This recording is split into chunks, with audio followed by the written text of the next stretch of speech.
Welcome to Empowered Learning. This is part 3 of the video series on finding moments and center of mass using definite integers. So in the part 1 video, I kind of went over mostly the theory behind calculating one-dimensional moments and the center of mass. In the part 2 video, I made the transition from doing one-dimensional analysis of center of mass to two-dimensional, and we also saw an example where we did one problem two ways, where one way we modeled the problem using what we called vertical sample strips, and the other time we did the same problem, we used it using vertical sample strips.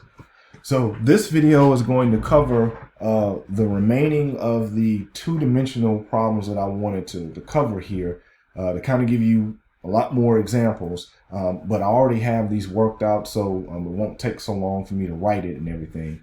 But again, the main thing is once you kind of know what function you're dealing with, how to set it up, everything else is relatively easy, and you're using Cal A type techniques for integration to be able to figure it out.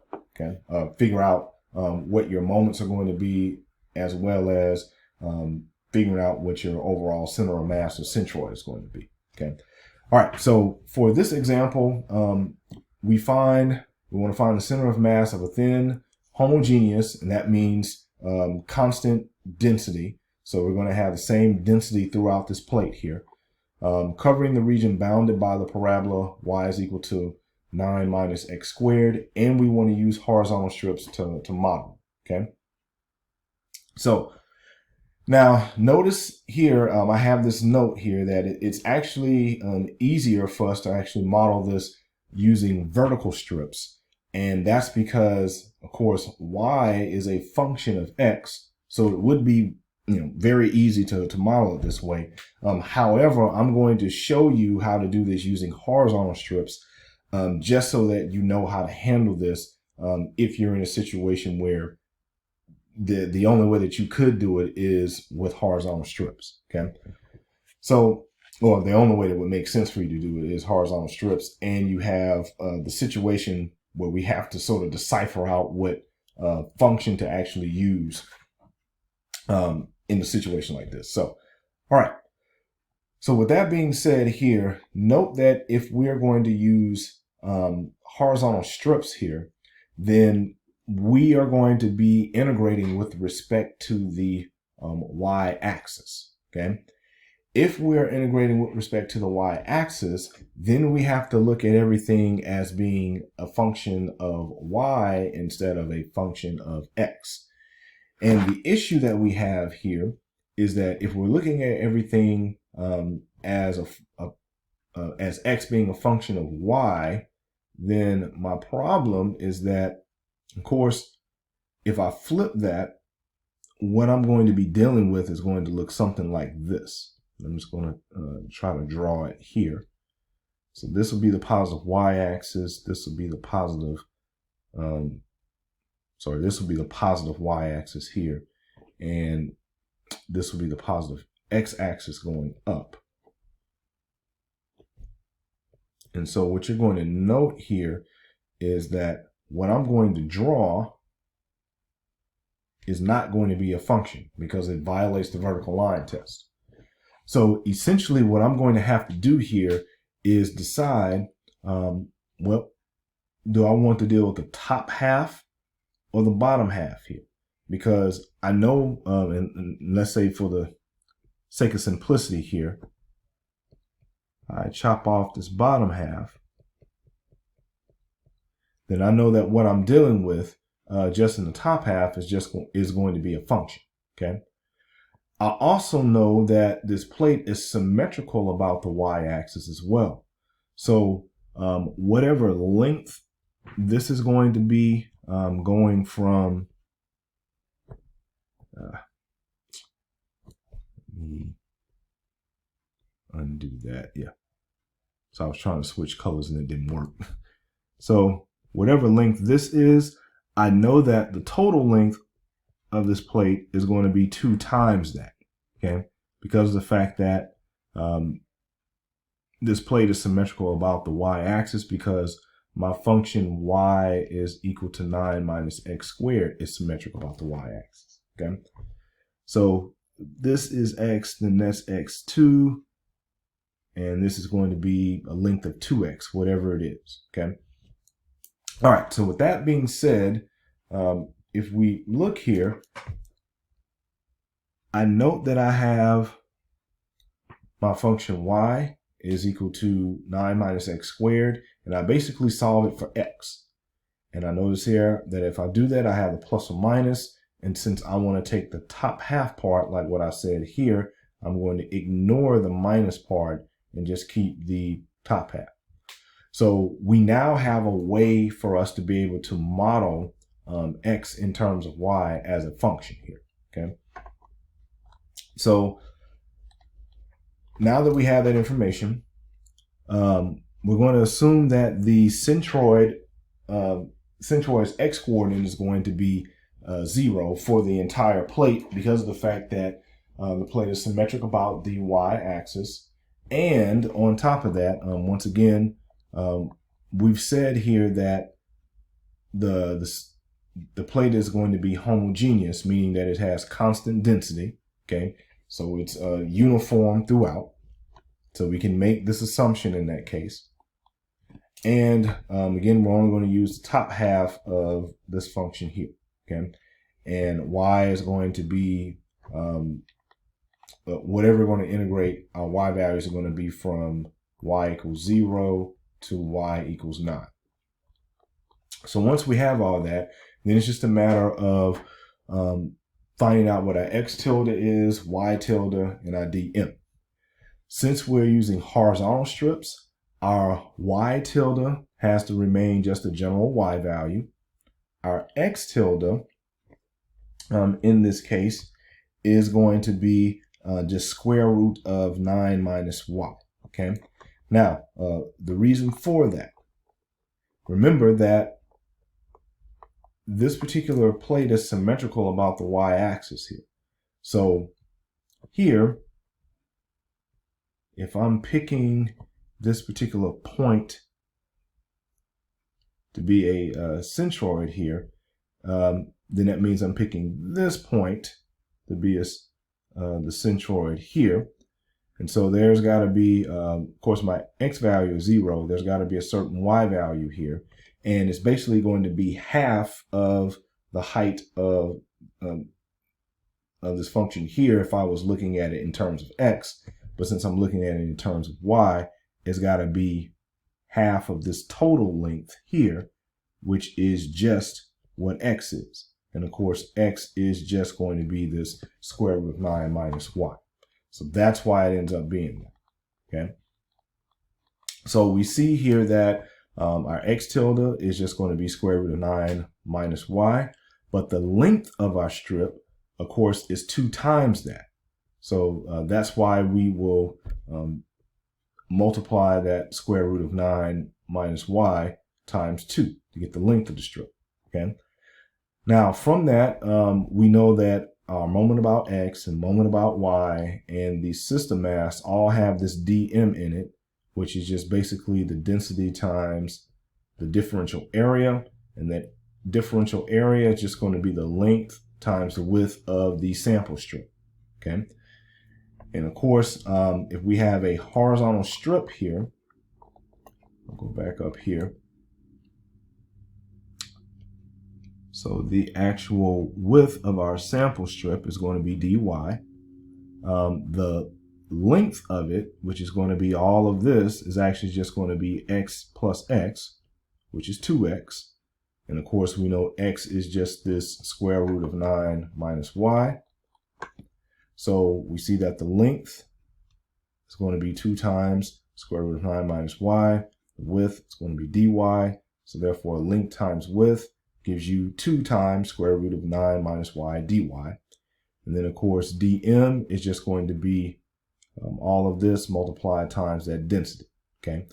And we're not given the density, but we do know that it's uniform. So eventually that lowercase delta is going to go away. And again, our system mass is just going to be the integral of dm. And so now we note that the y-coordinate for the centroid is going to be the moment about x divided by m. Note that we've already said that the x-coordinate for the centroid is going to be 0, so there's no need to calculate that. And here we know that all we have to do is calculate the moment about x and the system mass, okay? And so here, the moment about x, if we plug in our information, our y tilde is just going to be y. Our dm is just going to be this 2 times square root of 9 minus y dy times our density here. And so you see how I pulled out the 2 and the density and left this part in. And so now from here to integrate this, we know that we can use a substitution rule to do it. And so all I'm doing here is applying substitution rule and switching my limits of integration out from being in terms of y to now being in terms of u. So once all that's done, then of course I plug everything back in, and at this point everything's in terms of u, and the rest of this is just me doing the arithmetic manipulation to arrive at my final answer. And of course it takes a little bit of work, but eventually I get there and I see that this ends up being 129.6 times whatever that density is, okay? That's uniform throughout the plate. So now I do the same thing, noting that the system mass is just going to be the integral of dm, and that's going to be from 0 to 9. And of course, dm again is all this stuff here. And so then it's just a matter of putting it in again. From this point, once I'm here, I see that, yes, I can use substitution rule again. So I do the exact same thing that I did before. Plug everything in, get it here, and then from that, the rest of that is just arithmetic manipulation to get to my final answer. And I see that that ends up being 36 times the density there. So the y-coordinate for the centroid will just be the moment about the x divided by the system mass, which is 129.6 delta times 36 delta. And here you see that the densities will reduce to 1. And I just end up getting 3.6 as a result. And of course, if you want to keep that as a fraction here, you can write it as 18/5. And since we were not given units, I know that it's a one-dimensional unit, so I just say that it's in units. So the center of mass here, remember that x bar was going to be 0 since the plate was symmetrical about the y-axis. And of course, 3.6 or 18.5 ends up being what the y-coordinate is for the centroid would be. Okay. All right, so let's move to the next example. All right, so for the next example, this is me doing the same problem over, but I'm doing it now with vertical strips instead of horizontal strips. And you're going to see, because of the fact that I do it with vertical strips, it's much easier to model this particular problem to get to what I need to get to here, okay? Again, we see that because we have vertical strips, my x tilde, or the x coordinate for the centroid for this sample strip here, is just going to be a random x value, okay? So that's why I say here, we know that y tilde needs to be halfway in between the height of this particular strip. And of course, since this function, since the strip has the same height of the function here at x, then we're just going to take half of the y value for the function, okay? Once again, we know that the differential area is just going to be the length of the strip times the width of the strip. Of course, the width of the strip is just going to be dx. And remember, that's the smallest positive infinitesimal change in the x values, okay? The length of the strip will actually be the height of the function itself. So that's why it will just be 9 minus x squared. And of course, dm is just going to be the density times the differential area, which is just going to be the length times the width of the strip, okay? So once we have all that in place, and again, we realize here that our plate is symmetric about the y-axis, so our centroid, the x-coordinate for the centroid should still be 0 here. We could still make that assumption, okay? Now, for these calculations, I did not go into, well, I did not make that assumption. I actually found it. So I wanted to show you that if we actually went about calculating this, that we would get 0, okay? All right, so first thing we draw. Second thing, we get our parameters that we need to so that we can find out what the moment about x, moment about y, and the system mass are. And so the third thing we do is actually implement. So we know that the moment about x is just going to be the integral of y tilde dm. And of course, our limits of integration go from -3 to 3 here, okay? So in doing that, our y tilde just ends up being 9 divided by x squared over 2. Dm is just the density times 9 minus x squared dx. And we factor out the constants, delta and the understood 1/2 here. And we just have 9 minus x squared. So we go ahead and multiply that out, and this is what we get. And we notice here that this is an even function, okay? Now, the reason why I want to consider whether the functions I'm integrating are even or odd is because it makes the work easier to do, okay? And in some instances, you'll find that you don't have to do any work at all, okay? So for here, because it's an even function, I know that I can integrate this same function here from 0 to 3 and just multiply it times 2, because the area under the curve from 0 to 3 is going to be the same area under the curve from -3 to 0, okay? So we rewrite this function this way, and of course that makes these 2's reduce to 1. And so then from here, I take the antiderivative of all 3 of those terms, which that is what you see here. And then from there, we can plug in 3 everywhere where we see x, minus plug in 0. And of course, whenever we plug in 0, since all 3 of these terms here will turn into 0, so we just cut down on some work that we had to do because of that. So here we've actually plugged in 3 everywhere where we saw x, minus the 0. And then of course, here, you'll see that we end up getting, our final answer here of just 648 divided by 5 times whatever the density is, okay? Now, the moment about the y. So the moment about the y axis here, we see that we have the integral of x tilde dm, and of course, x tilde is just x, dm is all of this stuff here, and we're going from -3 to 3. So here, once we multiply this x times both of these terms here, we notice that 9x minus x cubed is an odd function, okay? And so just in case you forgot about that, about how to test to see whether you have an even or odd function, I'll go ahead and do that for you now.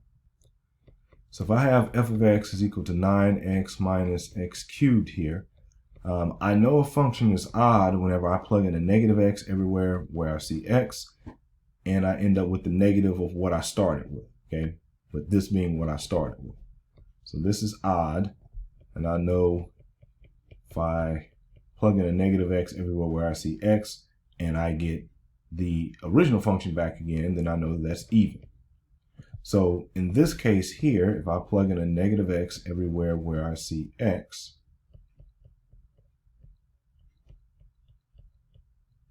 then of course this will give me a -9x here. Following order of operation, I have to take minus x and raise it to the 3, which will give me a negative x cubed like that. And then, of course, this negative and that negative will end up being a positive. So you end up having this. But notice that f of x and what I have here is directly opposite. So if I factor out the negative there, I get the negative of what I started with. So that's how I know that function's odd. Now, the reason why it's important to know if that function's odd is because we know that anytime we have a function that is odd and we are integrating it over from minus a to a, we know that result is always 0 because the area that is under the curve above the x-axis is going to be equal to the area under the curve below the x-axis. So because of that situation here, and we know that this function is odd, and we have this going from -3 to 3, we automatically know that it's 0, don't have to do any work, okay? So to find the x-coordinate for the centroid, of course, the moment about y divided by the system mass, 0 divided by anything other than 0 is 0. And the y-coordinate for the centroid, we have the moment about the x-axis, which is 648 divided by 5 times the density, divided by 36 times the density. Of course, these densities here reduce to 1. And once we work out the 648 divided by 36, we just end up getting 18 over 5. Okay. And of course here for the system mass, I didn't go over this, but we notice here for the system mass, since this is an even function here in dm, it's just all this business here. We can rewrite this way, and of course we work all that out, and we end up getting 36 times the density there. Okay. So needless to say, once you kind of know what your moment about y is, once you know what your dm is going to be in your x tilde and your y tilde, you can substitute, you can figure out what dm is, and then after that, figure out what the moment about x is, the moment about y, and system mass, and you're pretty much good to go at that point. All right, so another example here. I'm actually going to start to go through these a little bit faster now. Now that you should be getting the hang of modeling these. So we want a centroid for a thin, non-homogeneous plate covering a region between the x-axis and this curve on this interval of x values. And here we see that our plate's density is not uniform, or it's not constant throughout. So we're actually going to have to keep that density in there. And of course, wherever we see density in our formulas for a moment about y, a moment about x, we're actually going to have to implement in that 2x squared. Okay. So for this particular problem, since we have y being defined in terms of x, and the bottom of our plate is with respect to the x-axis here, it's easier for us to use vertical strips. Okay, so if we use vertical strips, we know that x tilde has to be the random x value, and we know that y tilde is always going to be half of our function value with respect to the x-axis, because the bottom of our plate is on the x-axis. Okay, so from there, the length of our strip here is just going to be the height of the function itself. The width of the strip is going to be dx, because that's going to be the smallest positive change in x values that we can have, theoretically speaking. And of course, our differential area is just going to be the length of the strip times the width of the strip, okay? Which is just these two things multiplied together. And then of course, dm is, or the differential mass, that's the actual proper name for it. That's just going to be the density times the differential area. Okay, and so here I've implemented the changing density here, 2x squared, and the differential area is just this 20x squared times dx, so all this business here. So we're good to go. And of course, if we work that all out, we just end up getting 40x. So now it's just a matter of plugging in this into the formulas for the moment about x, moment about y, and the system mass. So you can see here, moment about x, y tilde dm, plug in what y tilde is. So this is half of the actual height of the function 20 divided by x squared. dm just ends up being 40 dx. And of course, from there, you see that we work this out and we get 1600 over 21. Okay. And that's going to be the moment about the x-axis. And here, we're not given any units per se, so we're not going to worry about that. But we know that the moment about the x-axis is going to be a mass unit times a length unit. Okay. Now, the moment about the y will be integral of x tilde dm. And of course, this will be from 3 to 7 again, because that is what was given to us. Our x tilde is just going to be a random x value. dm is just going to be 40 dx. And from there, we just integrate that. And we see that we end up getting 800. And then we do the same thing for the system mass, which is going to be the integral of dm from 3 to 7, which is, we take the antiderivative of 40, which is just 40x, evaluate that from 3 to 7, and we see that we get 160.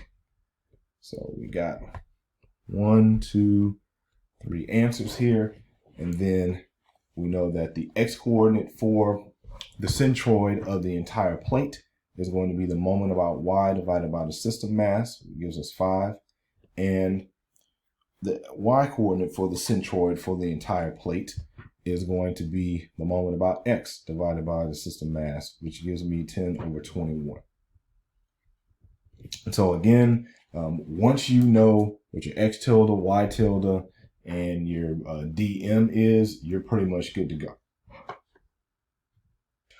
All right, so for this next example, I wanted to do this one so that we could see how to deal with this whenever the functions that we're defining, let's say the height of our plate, ends up being a trig function. So, of course, the process is still the same, but since we're having to deal with a trig function, there are some other things that we may have to consider, like trigonometric identities. So, we want to find the center of mass of a thin plate of constant density. Okay, so know that at the end, the density is not going to matter. It's going to reduce itself to 1 with something else.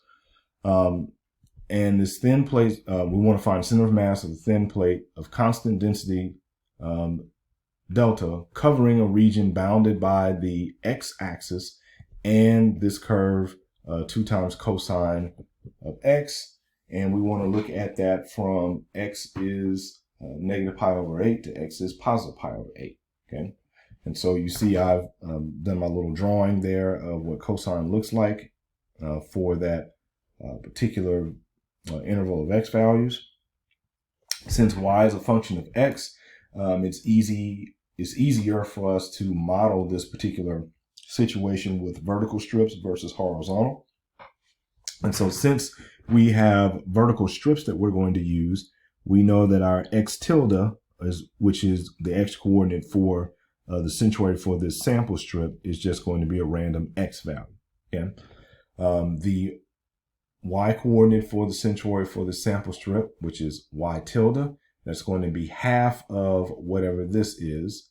And we know that since the bottom of our plate is going to be the x-axis.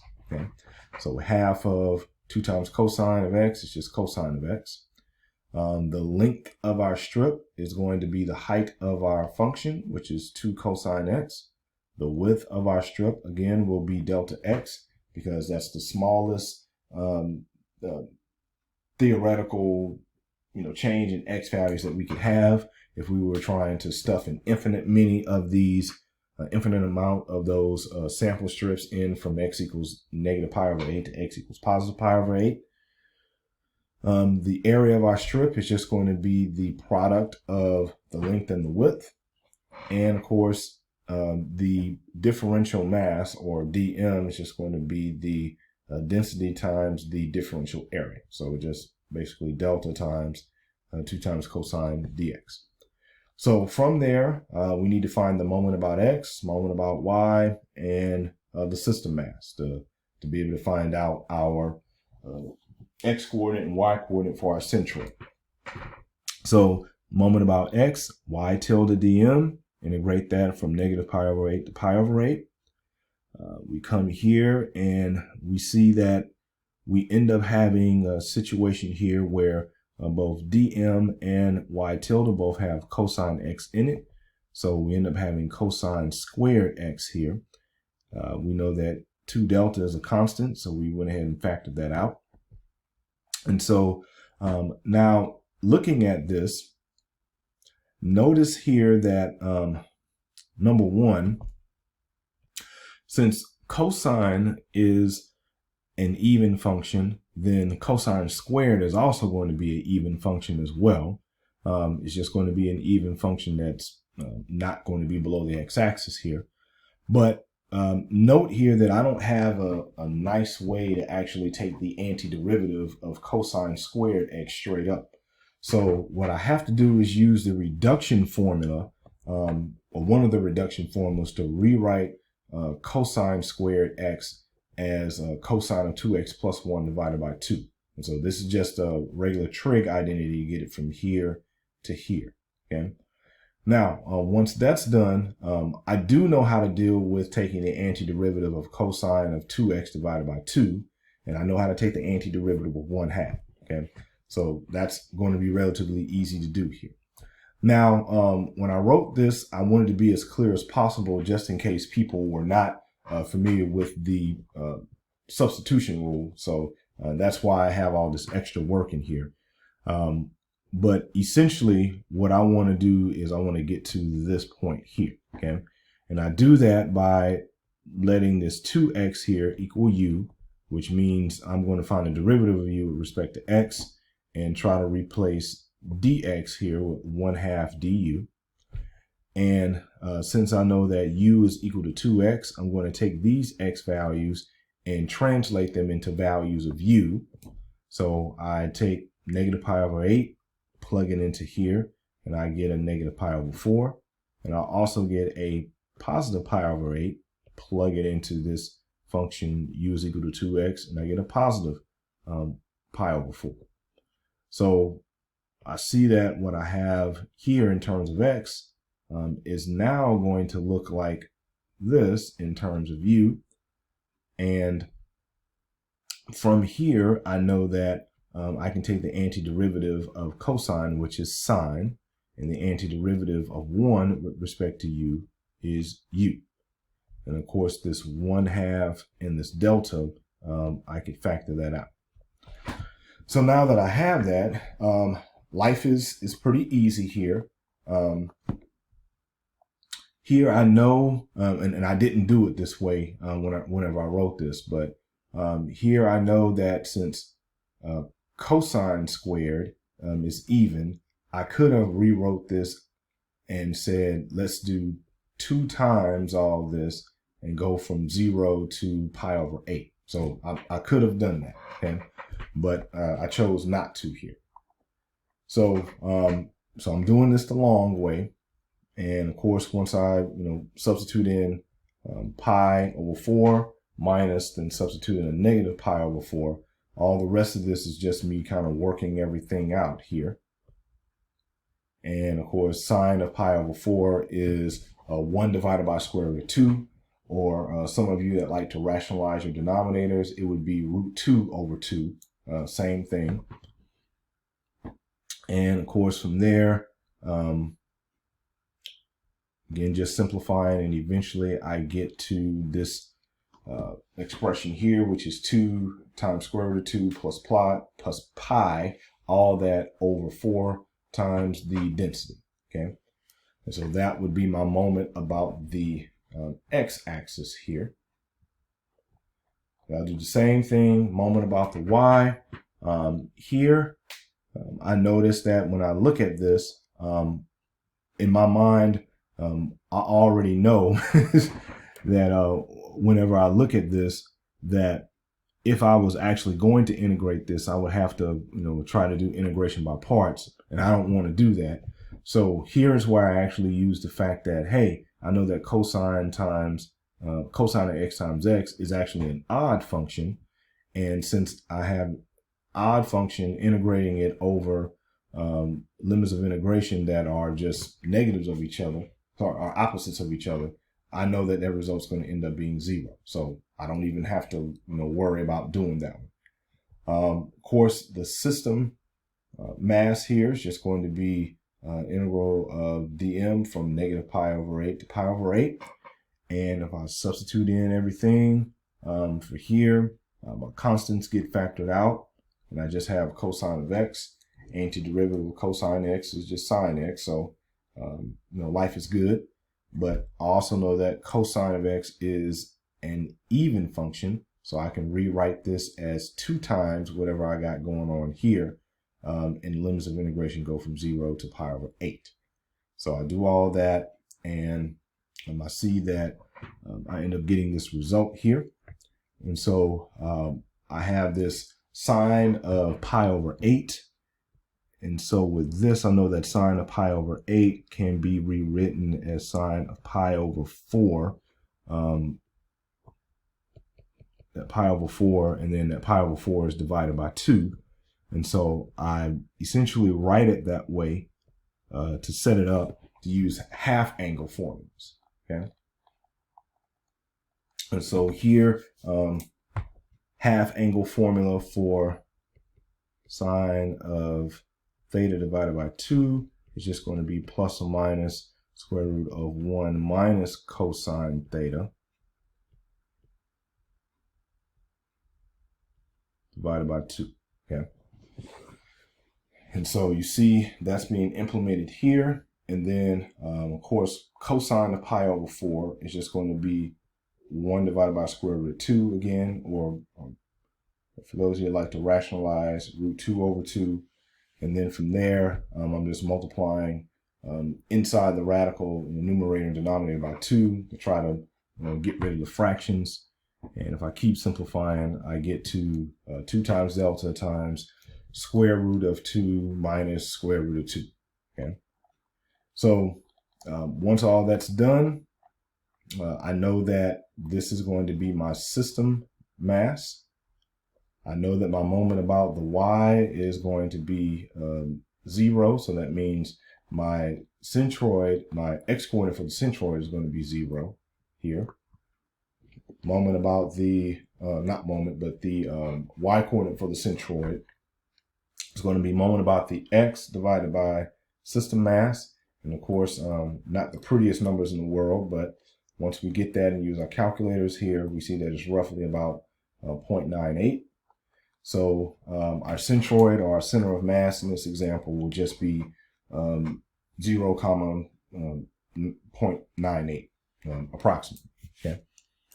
All right. So this concludes the examples on looking at two-dimensional figures to find out what the centroid is, the x-coordinate and y-coordinate for the centroids are. And for most of these problems, we looked at cases where the height of the plate was defined by the height of the function that was given and the x-axis. We did have one example where, since we were purposely modeling it using horizontal strips instead of vertical ones, we had to basically do the difference of two functions. And so the part 4 video that I'm going to do for you is going to deal with some examples to where we actually deal with those, deal with more cases where we have a plate that's actually, that has its height that's defined in between two functions, so that we'll see how to deal with that. All right, I'll see you in the part 4 video.